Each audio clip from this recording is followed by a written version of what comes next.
Bueno, ahora vamos a hablar acerca del principio de Arquímedes. Si ustedes lograron ingresar a los videos que les envié mediante los enlaces, podrían notar que también el principio de Arquímedes tiene su fórmula. Recordemos que Arquímedes fue un científico que trabajaba para un rey, el cual le pidió que comprobara si la corona que le estaban vendiendo era de oro o no. El científico fue muy inteligente y lo que hizo fue comprobarlo de acuerdo a la densidad. Entonces agregó la corona que le estaban vendiendo en un líquido y notó que esa corona flotaba y agarró una corona de oro real, ¿verdad? De oro puro, y la echó en otro recipiente con un líquido y notó que la corona que era de oro puro se sumergía. A través de ese experimento notó que existía una fuerza de empuje que iba de abajo hacia arriba en el objeto sólido que estaba dentro del líquido. Y notó también que había un volumen que se desalojaba al agregar el sólido dentro del líquido. Por lo tanto, la fórmula que se denota, según el principio de Arquímedes, es la fuerza de empuje que se produce en el sólido es igual a la densidad. ¿Cuál densidad sería en este caso? La densidad del líquido, por la gravedad, por el volumen desalojado. El volumen desalojado sería lo que se levanta del líquido o, en el caso de que esté completamente lleno el recipiente, lo que se sale del líquido. Si ustedes tienen un recipiente lleno de agua hasta arriba y le meten una piedra, ¿qué va a pasar? Ese líquido se va a salir y ese líquido va a ser proporcional a el peso del objeto, ¿verdad? Muy bien.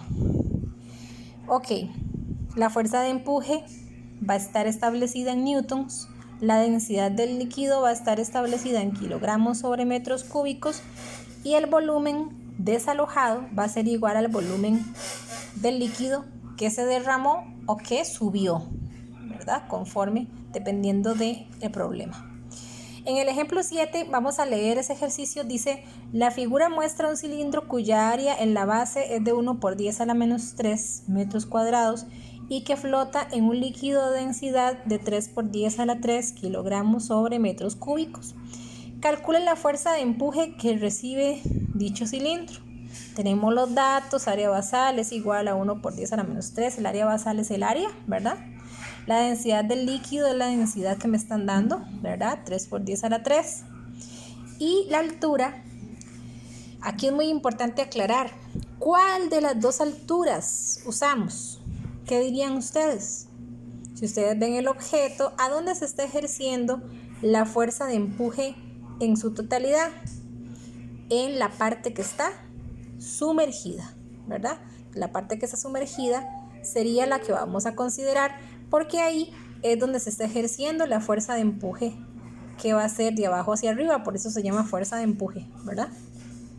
Ok.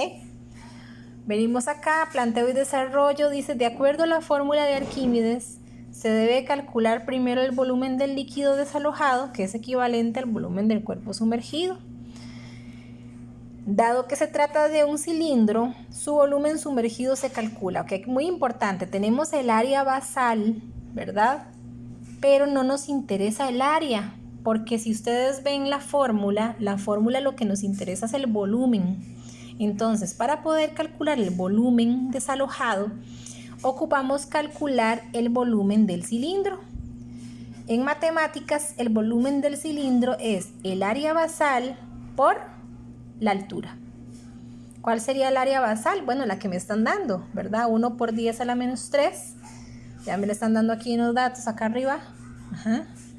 Y la multiplicamos por la profundidad, ¿verdad? Que sería 0,05, que es la que está completamente sumergida, ¿verdad? Por eso sería 0,05. Muy bien, multiplicamos y eso nos da 5 por 10 a la menos 5 metros cúbicos, que ese ya sería entonces el volumen del cilindro. el volumen del cilindro va a ser equivalente al volumen ¿qué? Al volumen desalojado. Y es obvio, ¿verdad? Si logramos colocar el cilindro en el líquido, cuando el cilindro sea colocado en el líquido, ¿qué va a pasar? Va a aumentar el líquido, ¿verdad? Entonces, ese volumen que se desalojó o que aumentó va a ser proporcional a el volumen del cilindro, ¿verdad? Que fue el que calculamos acá. Muy bien. Ahora sí, agarramos la fórmula de la fuerza de empuje, que dice que la fuerza de empuje es igual a la densidad por la gravedad por el volumen desalojado. ¿La densidad cuál sería? Sería la densidad del líquido, porque es la que está ejerciendo la fuerza de empuje del cilindro. Entonces sería 3 por 10 a la 3 kilogramos metros cúbicos por 9,8, que es la densidad, por el volumen que ya calculamos anteriormente, que es el volumen del cilindro. Multiplicamos estos tres factores, ¿ok? Y nos daría la fuerza de empuje en newtons, que sería de 1,47. Y listo, ese sería el problema o el ejemplo 7.